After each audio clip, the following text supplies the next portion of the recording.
Oh, the Epstein files, nationalizing elections. I mean, it's been a week and we have a special guest. The stake starts now.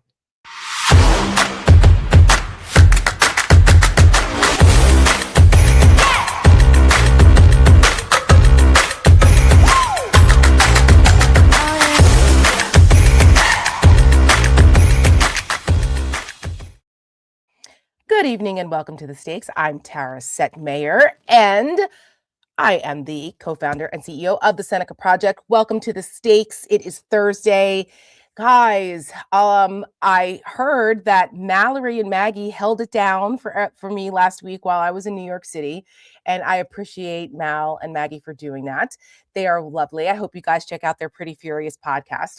I wished I were here instead of what I was going through in New York at the time because it was a cluster of a travel experience last Thursday. I don't know what it is with me and Amtrak, but a lot of times something's going on, especially in the winter, and there was ice and delays. It was a lot. So, but the rest of the trip to New York was very cool. As many of you know, I was on CNN's Have I Got News for You. That was an experience. I will admittedly say that it was a 2.5 hour taping. For those of you who watched it, it was a 2.5 hour taping. They edited it down to 42 minutes with commercials to fit the hour. And let's just say it is a show based on comedians. And so they had to make the comedian look good.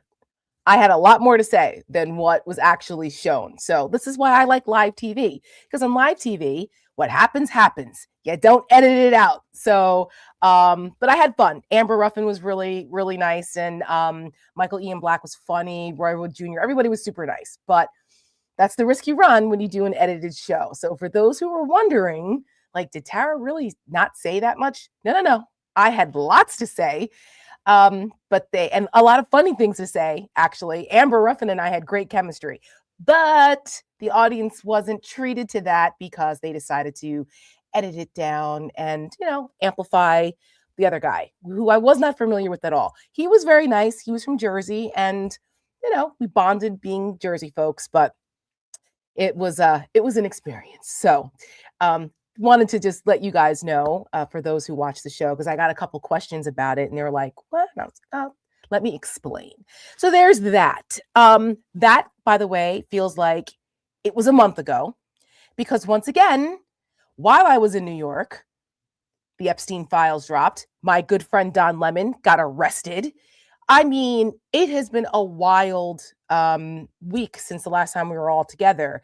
But I'm going to talk more about all of that. We're going to talk about Donald Trump, hell-bent now, fixated on this nationalizing election stuff. Not okay with that. Obviously, it's gravely unconstitutional. We'll get into a little bit more of what has come out of the Epstein files. And I mean, I don't even know what to believe anymore. It has been nuts. But we have a special guest on the show tonight because, as I mentioned in the beginning of the year, we're going to start featuring more congressional candidates because we are living in a midterm election year. It is 2026. It is upon us. And there are a lot of fantastic candidates running on the Democratic slate all across the country, and particularly women. And here at the Seneca Project, obviously, we're going to amplify women. And not only do we have more women, on the schedule, but we've got real warrior women. Kay Fitzgerald says, "Evening warrior women." Yes, we are in theory, but tonight I actually have a real warrior woman joining the show, Elizabeth Dempsey Beggs, who is a veteran and she is badass, and she is joining us now. She is running as the Democratic candidate for the 1st District of Virginia. Let's welcome Elizabeth. Hi, thank you so much for having me. It is my pleasure. I'm excited to have you. I wish I could say you were the first badass warrior woman we've had on the show, but you are the second because Kate Conley is also running for Congress. Yes, she's Special Forces. She was running against Mike Lawler, who's a jerk off in Hudson Valley in New York. And we had her on in last year in the fall. So, but she really introduced me to these Hellcat women, right, that are now running. Are you part of that group? I'm not. That was kind of dubbed well before I even considered really getting into the campaign myself. But definitely a huge inspiration on why I felt justified in getting into this race. Yes. Well, I'm going to have to send a note over to Kate and say you need to let Elizabeth into the group because I think yes, let her in, let her in. I think she qualifies. Well, for those who don't know, first of all, what was your rank? Because I want to make sure we officially give you your due, and then talk a little bit about, I know that you were a tank commander. I know that you graduated from airborne school, that, this whole issue of Pete Hegseth attacking women in women's service in the military. I mean, it's infuriating for me. I can't even imagine what it's like for someone like you who has been through the training, who has excelled at what she's done, and then at the tender age of 29 already decided to now run for Congress after having 2 kids and also fostering. You're extraordinary. I'm just doing what's asked of me. The reality is I am in this race. I took an oath to the Constitution. I chose to become a foster parent because it's my duty to do so. It's the calling I had as a citizen, as a mother, just as a person taking up space. I had a duty. It's exactly what you're doing here. Stepping up, using a voice, and not just being a passerby or benefiting from a system, knowing that other people are being exploited by it. But to answer, in the background, you kind of nailed it. I left the military as a captain. I was a tank commander. I was one of the first 50 women to integrate into combat arms after Congress lifted the ban. So occasionally Congress can get something done, and it did personally benefit me. So I feel like I kind of owe that, right? And yes, I graduated airborne school. That was something I always wanted to do. And I was coming up my time in the military. I was past my initial commitment, had continued to serve, but I really wanted to go to airborne school. And I was on maternity leave with my second child. He said I have 2 biological children. I had both of them while I was on active duty. And I was like, no, I'm going. I don't want to say I lied my way in. I persuaded my way in. And I went while I was on maternity leave. I made the argument like, hey, I'm not costing the unit anything. I'm on leave anyway.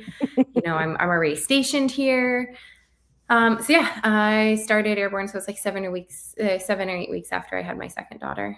They're Irish twins. But there was one point on the run where I was kind of like, okay, we were like 5 miles in, they're unknown distance. I was like, this kind of sucks. Like, I just had a baby. And then I'm like, you know what? I had that baby unmedicated. Like, that was way harder than this. See, and like, can Pete do that?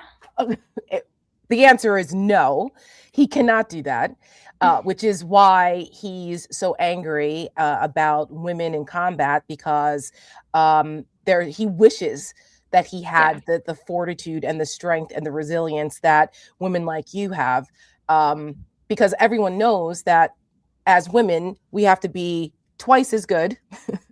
We're always proving ourselves.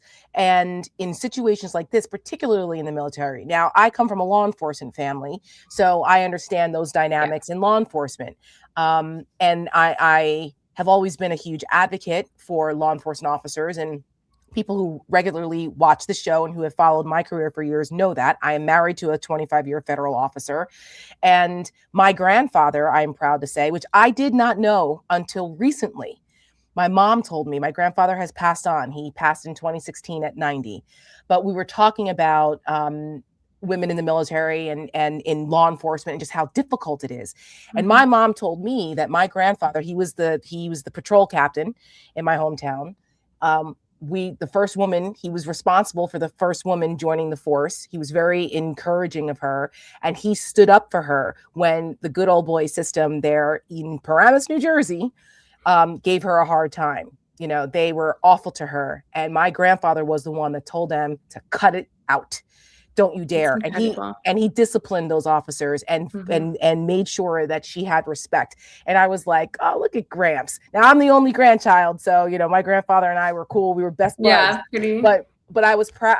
I was so proud of my grandfather. He never talked about that kind of stuff, but it takes certain men who are in those positions, who are secure with themselves. That is who are, Yes. right, not threatened by women to stand up My when it's husband's an airborne ranger, West Point grad, all that. He was, we met both on active duty.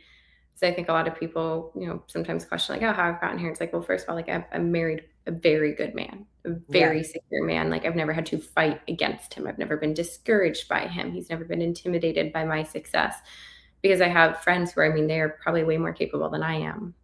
But you marry the wrong person and they're just going to drag you down. But I do, and I have sons now through foster care. And sometimes people are like, oh, like I'm mad at the patriarchy. I'm not mad at all men. But when we're in these situations, my voice is only so valuable. And I recognize that. A lot of the times we do need men to step up and speak up too, and feel like they do have a space here when it comes to saying, no, this is not okay. Not just because I'm a dad to daughters, not just this. Like I served with these women. I was there and you're spilling bullshit right now. And that because they don't have a self-interest in it, right? I can say like, no, I know we were capable. I integrated this. I did it. Great. That's me saying this, when it comes from somebody that looks like Pete Hegseth, that has a better resume than Pete Hegseth, and they're stepping into the arena and they're saying it too, that carries a lot of weight. And I never want to diminish how much weight that carries. Like, yeah, we can fight this fight alone. We've done it a lot. We shouldn't have to. So, we absolutely should not have to. No. And we often talk about that because as a women-led organization and advocating for not just democracy, but for women's freedoms, we always remind people that we're not man-haters. We're not man-haters. No. We welcome our male allies. We're just going to call out the bullshit, though, when you have wusses and insecure men and misogynists like Donald Trump and Pete Hegseth and, the bullshit that MAGA represents. We're not going to stand there and just be like, oh, yes, okay, we're fine with that. No, we're not. Because, this is 2026. We're not going back to the days where women were second-class citizens as much as they would like us to be. So I'm glad you brought that up. Mallory Hagan, who is our national press secretary, my right hand here at Seneca, she's also a military wife. And I do believe her husband went to West Point. I don't know if you guys talked about that, but you should talk about it offline. Yeah. They know each other. But she too married a good man who is secure with himself, who is not intimidated by her, because Mallory is a spitfire and doesn't take any shit either, and is very mad at the patriarchy, but not at men. So exactly. It's and the patriarchy harms men too. That's a good point. Give an example, because I don't think people think about it that way. No, a lot of people don't, and I think especially having young sons, or I've seen the effect on my husband as well, this idea that you have to be the breadwinner and provide, or this idea that, providing a paycheck is enough. If we go to Disney World and you have a job and you paid for the tickets, cool. Like you don't need to worry about the tickets and the flights down there and the water bottles and the kids need diaper and sunscreen, right? But it also, men are so often taught to bottle it up, right? To not share this, to not say like, this isn't the path I want to follow. And we lose a lot of really good men who have so much to offer when they don't fit in this stereotype or don't want to pursue that route. And, we either lose them men's mental health, or we lose them through the talents that they could have. I mean, the reality is like the patriarchy does not benefit anybody except the very few people like Pete Hegseth and that it does benefit. I want to bring up, when you talk about integrating women into this role and like your grandfather being there as an advocate, it's a huge legacy to lead. And that has to have such an effect on your life, whether you knew he was doing that or not. That comes through in the way he interacted with you and all these things. But the good old boy system, right? I mean, I went in and I integrated an infantry battalion. So on top of being a brand new platoon leader and tank commander at 21, my job was also to make sure that we could bring enlisted women into this unit. And not an easy hat to wear, at the time I'm like, yeah, it's just part of my job, whatever. And I can look back and be like, you know what, that actually is, there was more to it. But it taught me such a valuable lesson that I am so, so grateful for, that I had this unique experience that my male peers didn't. And it's leading under opposition. And I'm running to flip a seat. And I'm in the Democratic primaries. And, people are like, why you over the other Democrats? Right. And there's some really good people running in this race who become my good friends too. But I have the experience of leading under opposition. Because we can walk in a room, you can, rally a crowd when you're all pretty much on the same page. And is that hard and you have to have a skill set? Sure. Do that when half the people don't want you there. Mm-hmm. Walk into a room when people don't want you there, where they're surprised you're the one who's in charge, or they're outright hateful that you're the one that's in charge, right? Yeah. And not just use your rank, your position, your whatever, because that only takes you so far. Actually lead that group. That is the experience I've had my whole adult life. And that's how we're going to flip a seat and get things done in Congress, because flipping the seat is just part of the battle. And That's even right. if we get it done, I recognize there's going to be almost 50% of the people that I am representing at a federal level that did not vote for me. They still deserve representation. They deserve my respect. They deserve to hold me accountable. And they don't deserve to just have me brush them off. That doesn't make me any better than the representative we have in office right now. Which we were talking offline before the show. It's Rob Whitman. This is the first congressional district. So in Virginia, I live in Northern Virginia. So I can't vote for you, but we can help you win. And he hasn't held a town hall in 9 years. 9 years. And still gets elected. That is the fault Let me give the man some credit here, right? He holds virtual town halls. Oh my God. But questions are monitored. They're very pointed. It is for one message and one message only. And Rob is feeling the heat. This year is scaring the shit out of him. There's some lists that have him saying like, oh, he's going to retire. Bullshit. He's not going to retire. Right. He's just scared because of how many incredible candidates have stepped up to run against him. But the reality is we can't run the same old traditional Democratic playbook. An attorney who's been in politics for 20 years. I'm sorry, like that's not going to make it. That's right. If you're there because you want the title, maybe you'll do good work. And I don't want to say you won't, right? But you're going to leave so many people feeling left behind. And I've been spending a lot of time knocking intentionally on red doors. And, I'm not sorting through when I'm going for my signatures, any of this. I'm not sorting through red, blue, any of this. Because we're all Americans. We all want the same things at the end of the day when we break it down, when we take off the armor and we actually have conversations with each other. And I'm not stepping into the seat for shits and giggles or because I want a title. Like, I'm good. I would not have blown my life up. Yeah. I wouldn't have put my children's safety at risk because I need an ego or I need a title. No, I'm good. It's because I have to right now and the moment demands it. And it does take the right type of person. There's other seats in the country where I'm not the right person to flip the seat. Yeah. I'm not the right person to enter the race, and that's fine. But I happen to live in an area where the moment demand that I step up and I run it and I flip it. And we get some dignity and respect and morals back into politics. And a lot of that comes with taking the money out too, but yeah. Right. It's a whole different conversation. Well, that's part of your platform. And if they want to support you, they can go to elizabethforvirginia.com. We have it on the banner below. You have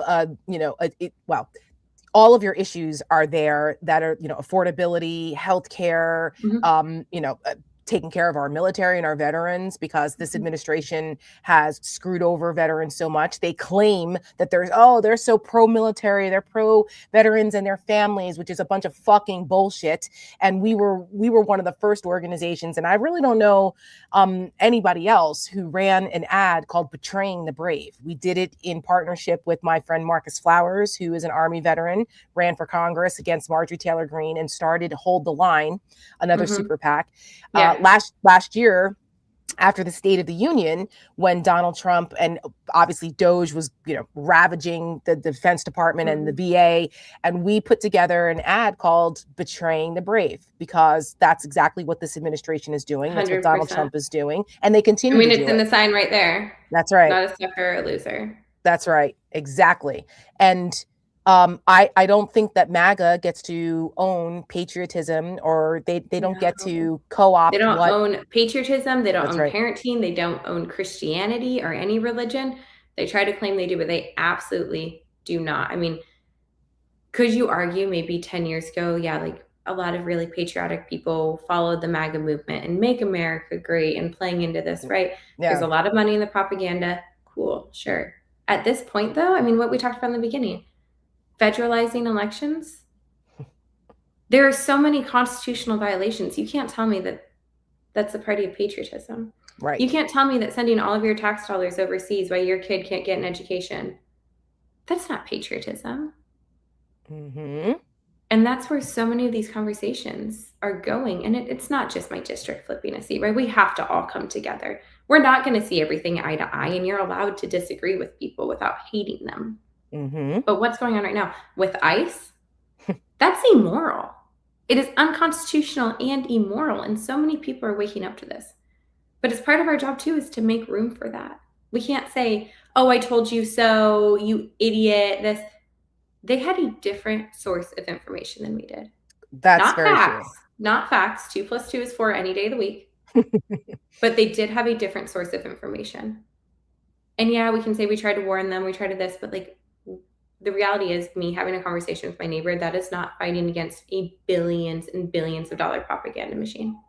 Have you It's going to start to found make waves. Right. Have you found in your door knocking and Mm-hmm. talking to folks in the redder parts of your district, are they receptive to your message?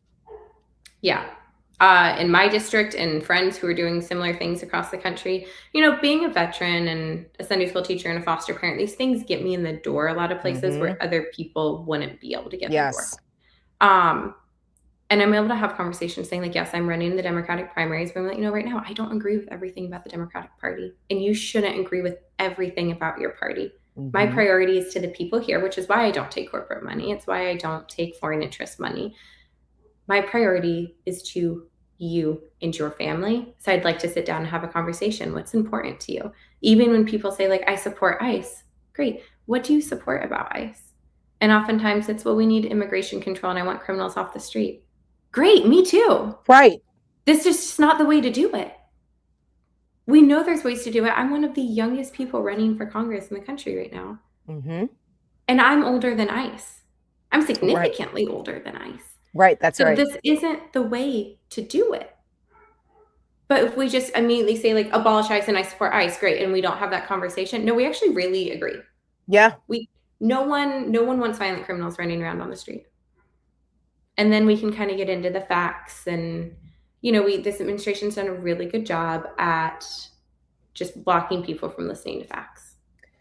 The point that you brought up, that you're older than ICE, people may not realize, but ICE did not exist until the Department of Homeland Security was created after 9/11. It was the Immigration and Naturalization Service before it was INS. And then after 9/11, when the Department of Homeland Security was created, they moved things around, and you still had Border Patrol, but then you had Borders and Custom Protection, CBP, and then Immigration, Customs, and Enforcement. So it was a whole rearrangement of things. So that is absolutely true. But that also makes me feel very old, because I'm older than both you and ICE. And so I'm like, oh my God. Let's not even talk about ICE. Let's talk about, we have a lot of, not as much in my district, but some other districts, we have a lot of single party voters, and it comes down to reproductive care, to abortion. Yes. And that's one, again, if we kind of break this down, we're on the same side of, right? And again, my background gets me in the door a lot. Like, you're not, when we're talking about these topics, most people aren't going to slam the door in the face of a foster parent. Like, I'm living this every day. But I have to frame it in this way, because the party has done a really good job of taking this moral stance. Like, oh, we're pro-life, we love babies. Like, well, actually you're cutting SNAP and Medicaid benefits to children in the system, but sure, whatever. That's a nuanced argument. People don't love to have it, right? But when we talk about, okay, it's really easy to vilify someone who's had an abortion. Like, it's really easy for them to just call it black and white, refuse to look at the gray, and then to take it one step further. And that's where they've made so much ground, is by saying like, oh, people are using abortion as birth control. Right. And, it's just someone gets pregnant at 25. It's like, oh no, they value their career more. And if they do, fine, cool, whatever, like, go for it. That's your right. But just this picture that they're able to paint of what healthcare actually looks like. And when we break down, we're like, no one grows up dreaming of the day they have their first abortion. Yeah. No one, we're not taking everyone at 16 to get their punch card at Planned Parenthood. That's not at all what's happening here. You want to see fewer abortions happen.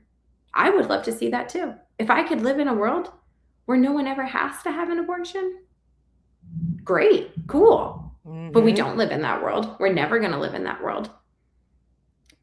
And we can break down and say, okay, well, let's look at what common sense policies actually lower the rate of abortion. That's right. Democratic policies. Most That's people right. don't realize on a 6-week ban, the rate of abortion actually goes up because you put this insane timeline on people to make a life-changing decision one way or another.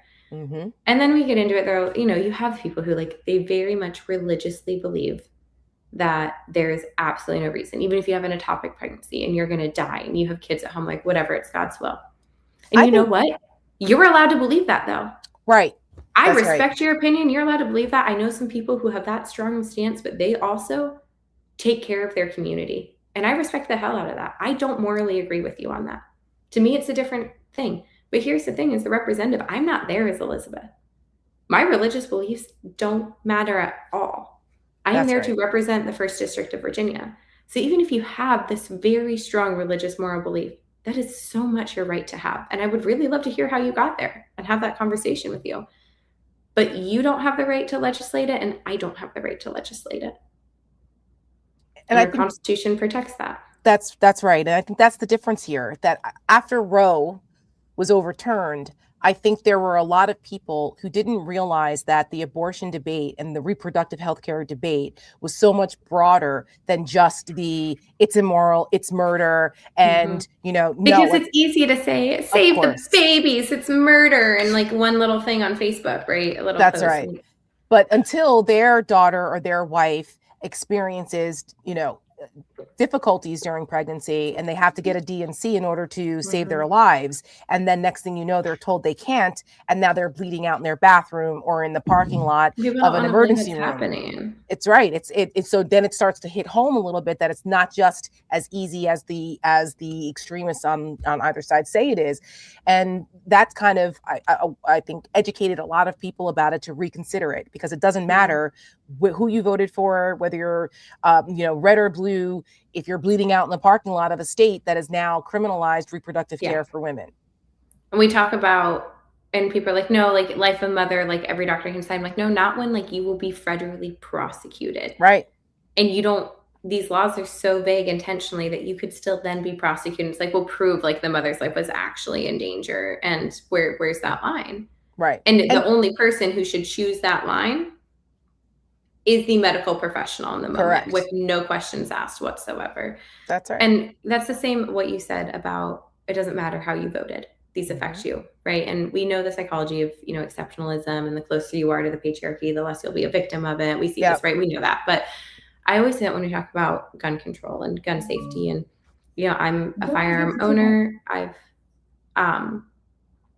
shot very, very large weapons, which again helps me get into the room on these. Yes. But if someone walks into your child's school with a loaded firearm, they're not stopping to ask how their parents voted. That firearm that you have in your closet, that doesn't mean shit when you're 20 minutes away and someone's shooting your kid's school. So let's sit down. Let's talk about common sense, data-based gun policies. Can we stop all gun violence? No. But that doesn't mean we shouldn't try. Right. And it doesn't mean that you believe that law-abiding gun owners shouldn't have access to their guns. I mean, it doesn't have to be the extremes. There are ways to meet in the middle here on that issue.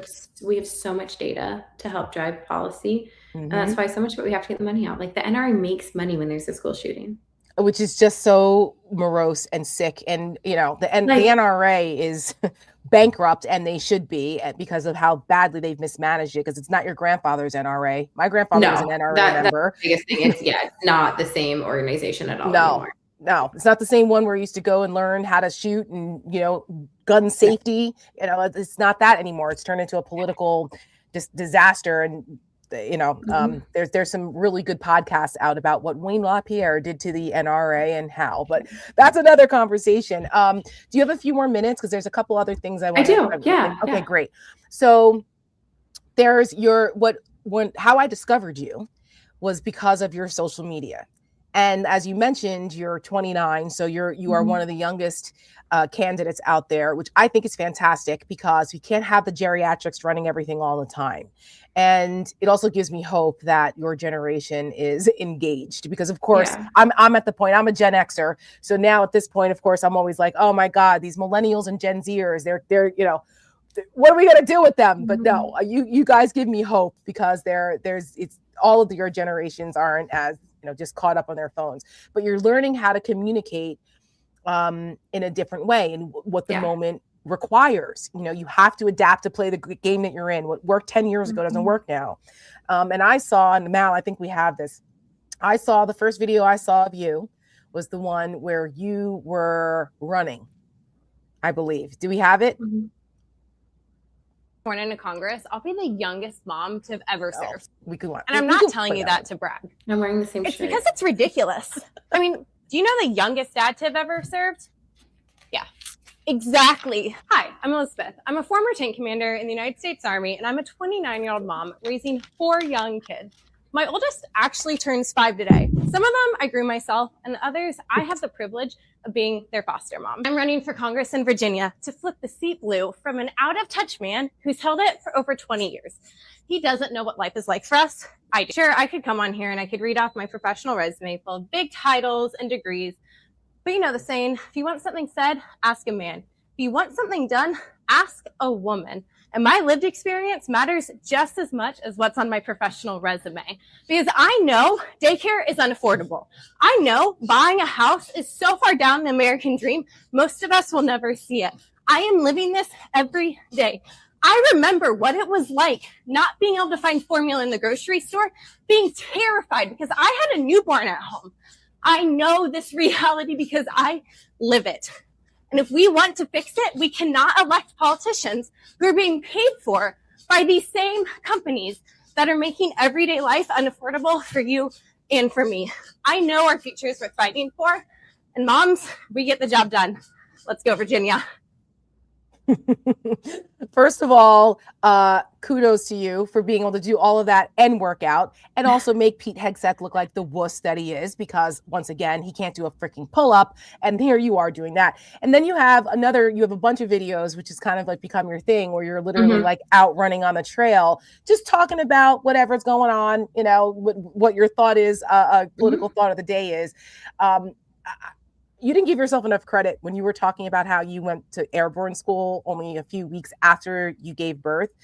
I read your story, your testimonial in the 19th, because the 19th just did a story about what Pete Hegseth is doing. He's ordered up this new standards review for women in combat. We kind of started the conversation on that.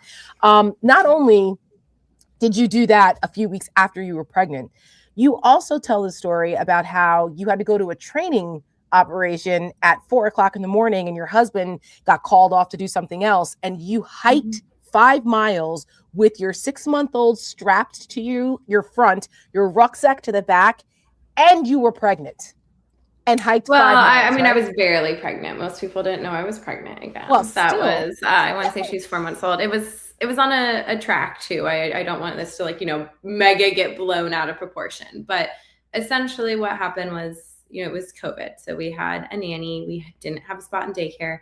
My husband was in command. I was an acting commander. So we were required to be at each training event for our respective commands. And he was supposed to be home. And at midnight, I'm like, dude, where are you? Like, I have to leave for work soon. Like, and he's like, I am on a life flight. Like, a soldier chute didn't deploy. We're heading to Atlanta. And I'm like, yep, you rock, paper, baby. Like, I lost that round. Cool. Right. But I'm like, crap. And normally, you'd have a situation where I could be exempt from it. Like, my expectation would never be another mom have to go through that, right? There are solutions. But I was the only officer in the unit at the time. So I had to be there, or this training event didn't count for the basic trainees going through. So I was like, all right, sis. And I woke the baby up. I put her in a unit onesie that they gave me. She's in uniform. Put her on and I'm like, I have to be here. And I ended up passing my battalion commander. I'm like, well, I'm either getting fired or kudos. And it's kind of the expression of you want something said, ask man, you want it done, ask a mom. We're going to get it done. And there was really no other option. So it was around a track. I put my diaper bag in my ruck. So if she needed something, I had it. But it really is just we have to show up. There's no excuse when you are in a leadership role, when you're in a seat, running for Congress. It doesn't matter if you're tired. It doesn't matter. That sucks to say, right? But there is going to be a sacrifice there. It doesn't mean you can't have any fun or ever relax. You are stepping into a role. You are choosing to be responsible for millions of people and their well-being. You better show up to that. That's why, like, when someone's in office for 20 years, I'm like, you should not physically be able to do that.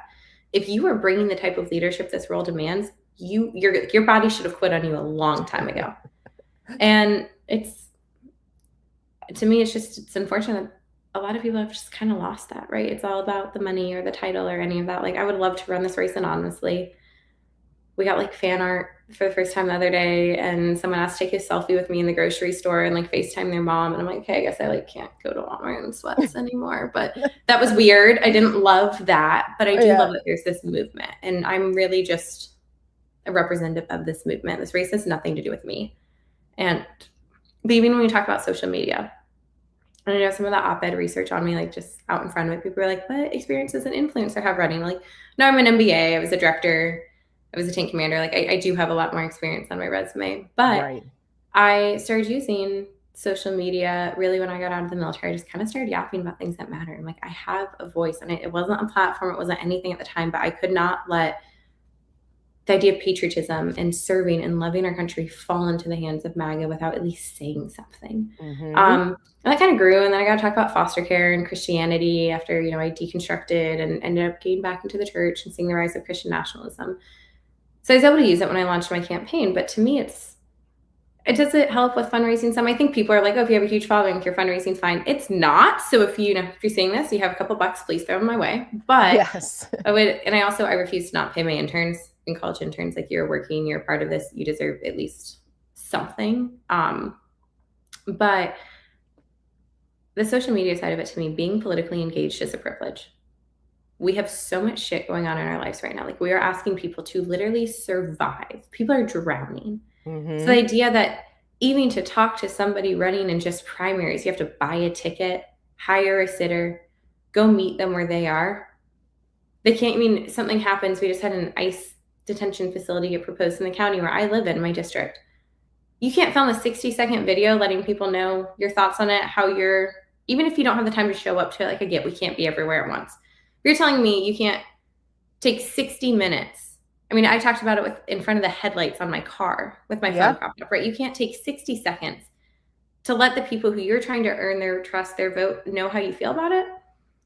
You can't show up where people are, and be accessible. It all comes down to that, right? And it's not just through social media. It's through knocking doors, making phone calls, volunteers, ground game, all of that. But also recognizing, anything on social media, that is for the mom who is feeding their baby at 2 a.m. And that's the time that they're going to have any sort of check in what's going on right now. Like Mallory. I know Mal's listening. Yeah, now. 4-month-old. I know. She just had a baby. She's a new mom. And, when we talk about things, she's like, I have an extra hand, but the other hand, I've got the baby. And, or she'll send me something at 4:00 in the morning because Park decided. And I would love politics to be boring again. I would love politics to be boring again. You and me both. It's going to take a lot for us to get there. So yes, it helps. And it also helps being able to run a grassroots campaign, right? I can reach millions of people, and there's a science into making a video have reach, right? And I know there's some I make that are more on the boring side. I know they're not going to have the reach, right? But I've developed a formula, and it's literally a scientific formula developed to be able to have that reach. So then when people contribute to the campaign, I'm not spending $5 million on TV ads. Right. And what's crazy, this race is estimated to be $100 million campaign. Oh my God. At the end of this. That is nuts. Between our primaries, we're the number one at-risk Republican seat right now, is what the last report said. So it's my first congressional campaign at 29 years old. We're going through redistricting.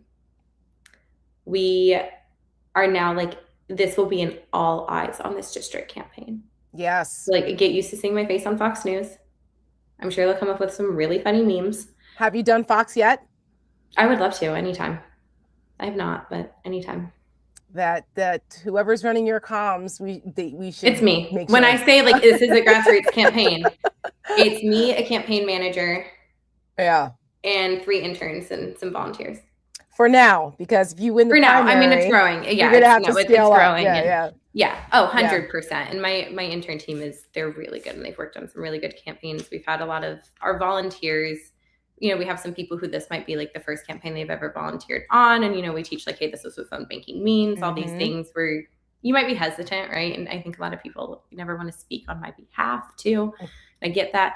But then we have some volunteers who, they've worked on very large campaigns. They have very large titles. They're very good at what they do. And they're just reaching down into campaigns like this to elevate them, knowing that, like, I'm sorry, dude, like I can't.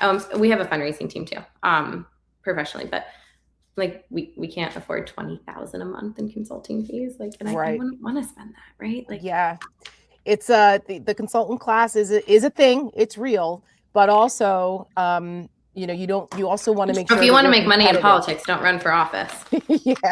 Well, that's all the conversation too, because a lot of people know how to do that as well. But well, Elizabeth, I am thrilled that we had a chance to introduce you to our audience. I suspect that this will not be the last that we hear from you. You come from a long line of public servants in your family. It is in your DNA. And we are grateful for it. And I just want to say thank you for stepping up. And you are what I call a moral first responder. But you get another title with that because you are a warrior woman, moral first responder. And I hope that you're on a hat. My husband's a first responder though, so I don't know if he'll make it on my hat. Listen, we also have our all the time. Yeah, we should. I saw that. I love that. I'm like, I need. Yeah, and I'm a big hat person, so yes, we'll make sure you get one because this was our Webby Award acceptance speech phrase, which is "American Girls Never Back Down," and I think that it certainly applies to Captain Elizabeth Dempsey Beggs. Thank you so much, Elizabeth. Thank you. We will be in touch. And folks, please support her at elizabethforvirginia.com. Even if you don't live in her district, you can still support her. Send her a donation, $10. It adds up. $10, $100, whatever you can. And given that it is going to be a competitive race, Seneca Project will definitely be doing something here in Virginia in 2026 as well. Thank you, Captain Beggs. Thank you so much. Soon to be Congresswoman. Have a good night. Man, what are we all doing with our lives? Okay, this woman who's running 5 miles pregnant with, a baby strapped to her in a rucksack. And Pete Hegseth has the audacity to question whether women are up to the task. Fuck all the way off. Okay, anyone who ever questions that, you got to be kidding me. Wow. Well, I'm glad to see that not only is she running, is Elizabeth running, but like I said, there are a number of women running, women veterans who are just badass across the country. And we're going to continue to spotlight them and introduce them to you, not just on the congressional level, but even on the Senate level. Mallory also works with Amy McGrath, who's running for Senate again. And, she's another one who knows what she's doing. She was a pilot and went through all of the difficulties of what happens when you are a woman in the military, especially at a high level. So, there's something to be said about this. And I'm just glad that with the assault on women by this administration, that there are so many badass chicks that are out there saying not no, but hell no, come and take it from us. So good for Captain Beggs. So as I promised, we are going to talk a little bit more about a couple other things before the night is over. Epstein, have you guys read what's gone on? I mean, some of the emails in this thing, I don't know what to believe, but the number of people who were in this guy's orbit, not just in the United States, but globally, this thing is legit a cabal, man. It is a cabal. But most importantly, you know who was mentioned the most? Donald freaking Trump. Donald Trump was mentioned 38,000 times in the Epstein files.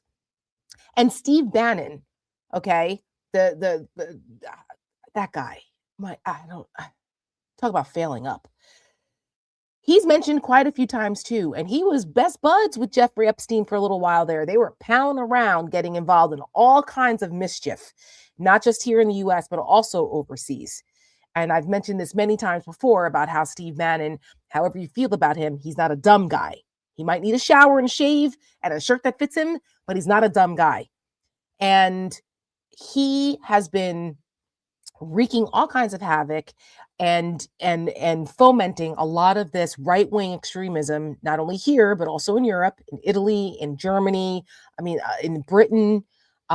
He's been behind a lot of this. And Jeffrey Epstein also, there's some questions about whether he was financed by the KGB, whether he was running a honeypot operation, that all of this stuff was involved in just getting compromise on rich and powerful people.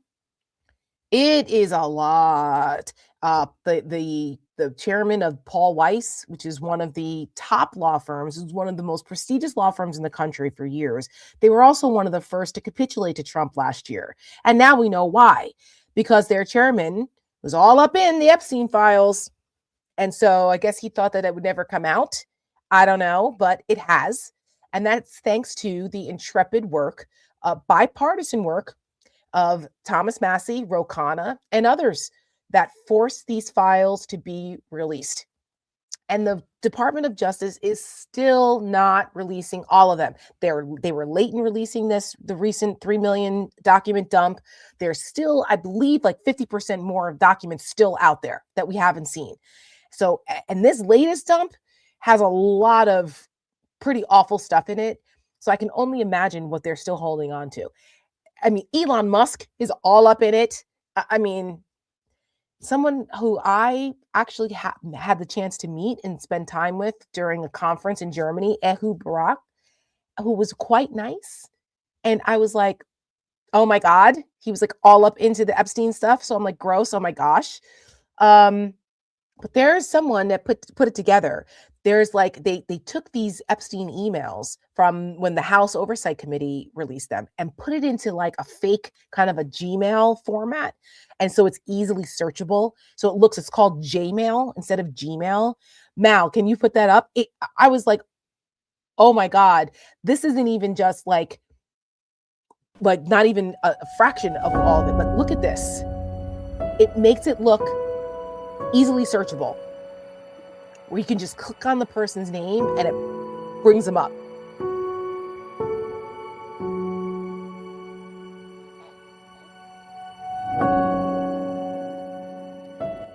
You can look up the Elon Musk, Michael Wolff, Steve Bannon. You can scroll through and there's thousands and thousands of emails. And I mean about this, that, and everything in between.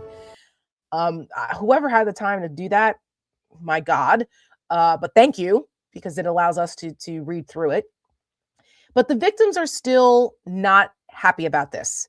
And nor should they be, because they're still getting the runaround. There are still things going on here that they're covering up, and we don't know why. And well, obviously Donald Trump's involvement with Epstein and his stories, his lies about it, it's getting blown up left and right, because we all know he's full of shit, and he was still in the Epstein orbit, in whether it was through intermediaries or not. And I just saw something before we went live tonight, that there might have been contact up to 2017. So I don't know, but there's also a lot of other wild stuff in there that I'm not even going to get into now, because it's just too much. But I think it's a good time to remind folks that, as much as Donald Trump keeps saying, and he's been saying it all week, that we need to move on. We need to move on from this. No, we don't need to move on from it. It's not over until there's accountability. We're not moving on. And that this country is never going to forget who protected predators. America is watching. And we put this ad out, and it is still applicable as long as the DOJ continues to obfuscate and drag their feet on releasing all the files. And as long as no one is facing justice, we will continue to remind the folks who are responsible for it that America is watching. Mal, do we have it? Yeah. I was recruited in 2004. I was 17 years old. It was full-blown sexual abuse.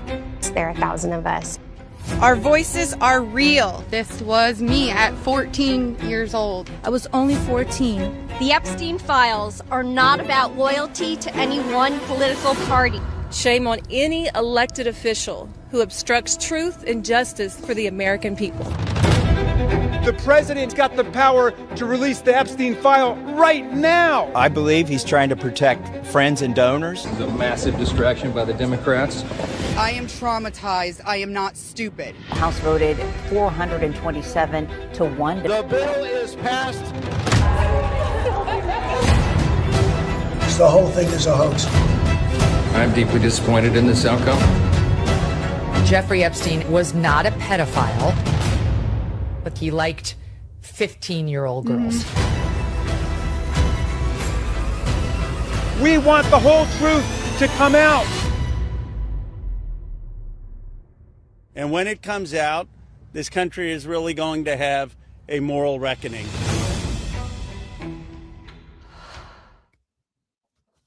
And that moral reckoning is ongoing.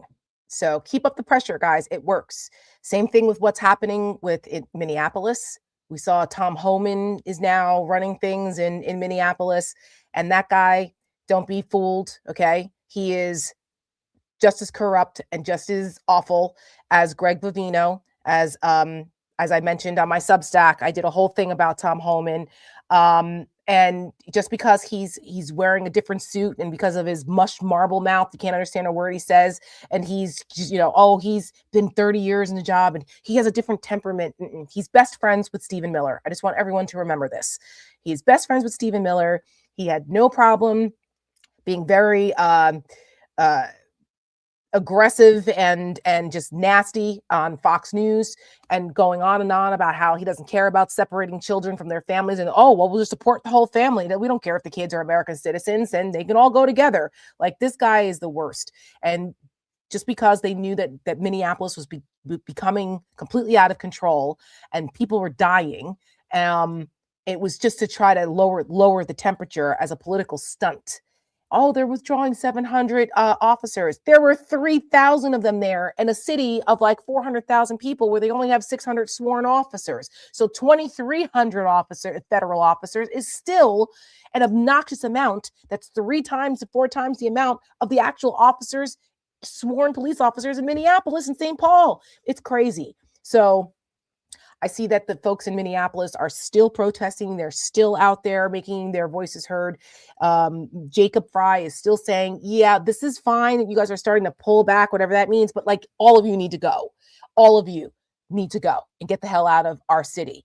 And they need to, because it's completely out of control. But all of what has happened since last week is really a distraction from what Donald Trump's real plans are. Like, releasing the Epstein files last Friday, that was to take some of the heat off of what was going on in Minneapolis. And then the whole Tulsi Gabbard cloak and dagger showing up with the FBI to raid the Fulton County election offices and take ballots from 2020. Oh, we're back here again? Yes, unfortunately. We are back living in the simulation with Rudy Giuliani and the Unleash the Kraken bitch and the crackhead pillow guy and all the crazy with Italian satellites and Hugo Chavez and oh my God. When we thought we were rid of that crazy, it's all coming back. And Donald Trump now has said, not once, not twice, but several times, he has doubled down on this, that Republicans should nationalize the elections. How many times has he said that we should even have elections? The Democrats are just so corrupt. Why do we even have to run against these people? It's continually escalated. Now he's just flat out saying the quiet part out loud, which is we should just nationalize the elections. We should just go in, the feds would just take them over in like 15 different districts. What? Okay, he's not kidding. And I don't think anybody at this point should be dismissing anything he's saying. Now, to the credit of 2 or 3, maybe 4 Republicans who are like, yeah, that's not okay. We're not nationalizing elections. That's unconstitutional. Okay, but how come every Republican isn't saying that? It's incumbent upon all of them too, because it will come to bite them also. No one is immune, okay? The boomerang effect of what Donald Trump is doing, it will take out all of them. And the sooner they recognize this, the sooner they can grow a pair and stand up to him and say, no. So is this going to be the line? I don't know. A violent insurrection wasn't the line. So who knows? But this isn't to be played around with. It's not. And Democrats should go on the offensive against Republicans all the time and make them explain how they're okay with this. And if they're not okay with it, then what are they doing to make sure that our elections are safeguarded from a federal takeover? Every single Republican should be asked that question. And there should also be a reminder to everyone that your state and local elections matter. Get to know who your Secretary of State is, get to know who your Attorney General is, and make sure that they are armed and ready to go with whatever state processes that they have to protect your elections, because they're coming for them. They are coming for them. This is not a joke. Donald Trump doesn't just say things just for the hell of it, especially when he repeats it over and over again. They've been talking about this. They've been talking about this. Remember in 2020, they talked about why couldn't we just seize the ballots? Why couldn't we send the military in? He's out here saying again that, he won in 2020 and they're going to prove it. I mean, it is freaking Groundhog Day, which we also had on Monday, which is a great movie, by the way. One of my favorite. But we can't mess around with this. Tulsi Gabbard, as the director of national intelligence, who should never have been confirmed, and shame on every Republican who may be criticizing her now, but who voted for her. I'm talking about you, Senator Tom Tillis. You might have had some, nifty one-liners, and everyone's like, oh yeah, he really got her. He really insulted Kristi Noem and Tulsi Gabbard and those. Yeah, well, he freaking voted for all of them. So you know what? Excuse me if I don't give a damn that now all of a sudden, now that you're not running for re-election, you decided to find your balls. No. Then do something about it. Then you submit the articles of impeachment to get her out of there. How about you do something about it as a senator? You have a lot of power, Mr. Tillis, as a senator. You're not running for re-election again. Use it. So all of this is something that we have to keep an eye on. We have to keep an eye on it. You do have organizations like Mark Elias's that are using the courts. Organizations like ours, we are a messaging and content organization. So we create content to get it out to the masses so people are informed. You have candidates who may be running that are, will use the legislative process to try to stop this. So there are multiple layers of how we go about doing this, but it's going to take an effort from all of us to do it, because they are hell-bent. They are hell-bent on trying to instill a lack of confidence in our upcoming elections. New polling out by Gallup has shown that people are concerned. Their confidence in the security of our elections is at the lowest point it's been. So we can't have people not have faith in our free and fair elections. We cannot. So between them going after journalists, my God, arresting I woke up in New York on last Friday to my friend Don Lemon arrested in Los Angeles for simply doing his job as a retribution play. Like, that's insane. It's insane. Thank God he was all right. Thank God he has the means to get the best lawyers in the country to defend him. But those other journalists, those other citizen activists who were swept up in this, they don't have the same high profile. I hope they are taken care of, because they're trying to make an example out of them to chill us all. But silence is not an option. Indifference is not an option. Saying I don't want to be bothered, I can't deal with politics, blah, blah, blah. That's a choice. That's a choice. We all need to have balance, yes, but you cannot disengage. We can't. That's what they want us to do, and we cannot do that. So shout out to my friend Don Lemon for standing up and for saying that they're not going to shut him up, and he's going to keep doing what he's doing. And big hugs to him. I was on a show yesterday. I'm very proud to call Don my friend, but he is a microcosm of what they're going to try to do. And we can't let them. We cannot let them. So on that note, I will see you guys next week. Same time, same place. God knows what happens between now and then. but I hope that everybody stays safe, stay warm. It is freezing here in the Northeast still. We're still freezing our asses off. And it's going to be even colder over the weekend. This is bullshit. Usually we have mild winters here in the mid-Atlantic. This is bullshit this season.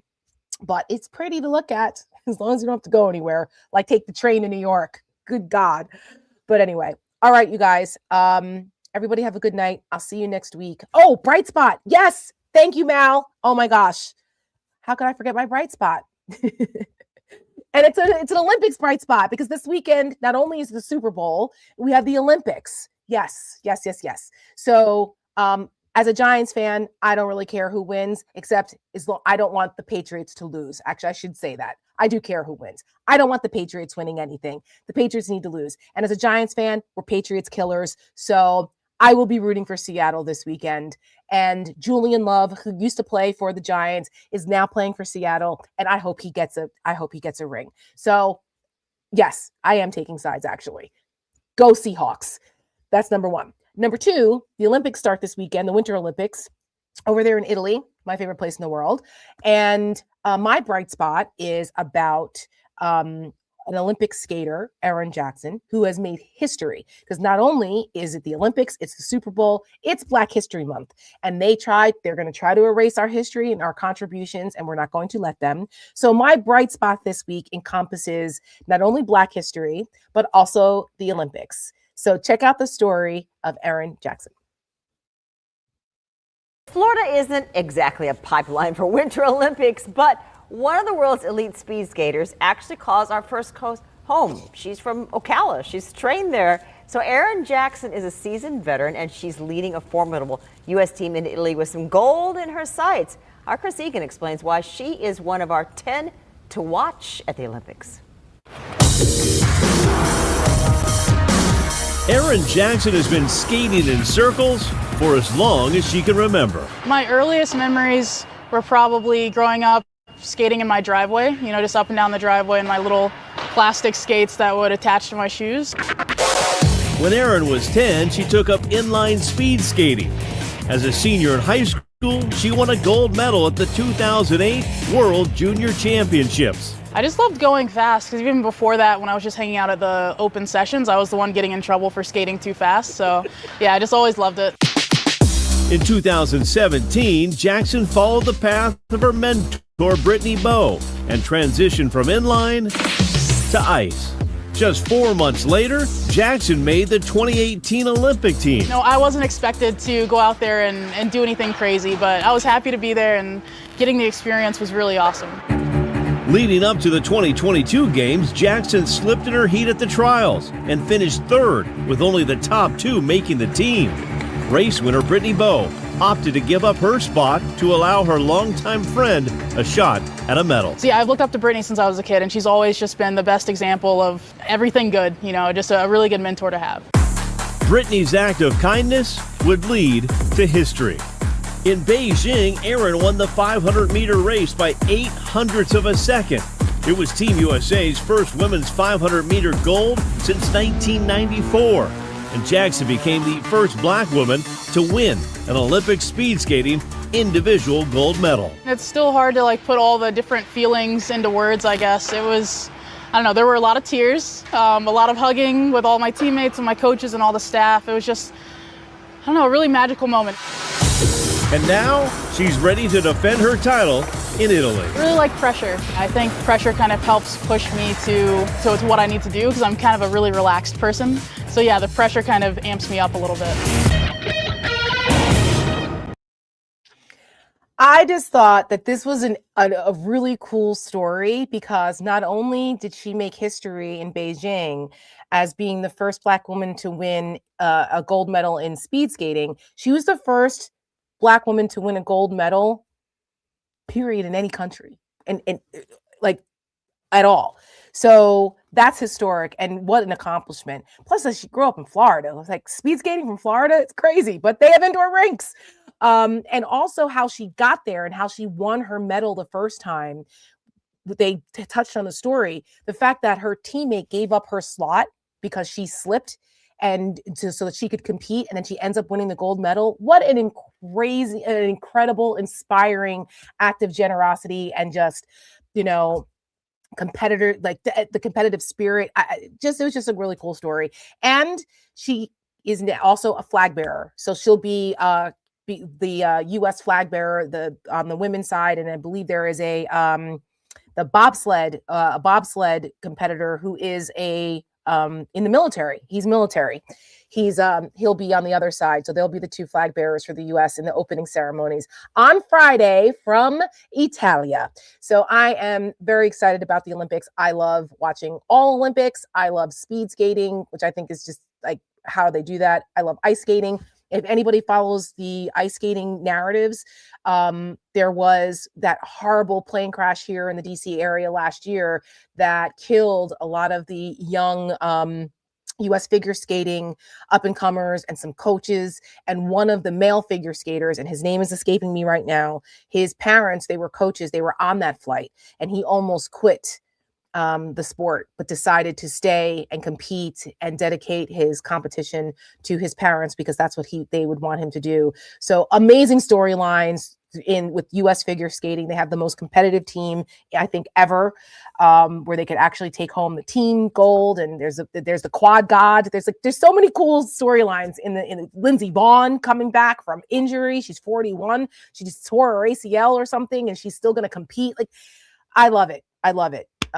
Great competitive spirit. And these are the kinds of things that make us proud to be Americans. So next week, we'll talk more Olympics and the Super Bowl. Go Seahawks. All right, guys, have a great evening, and we'll see you next week.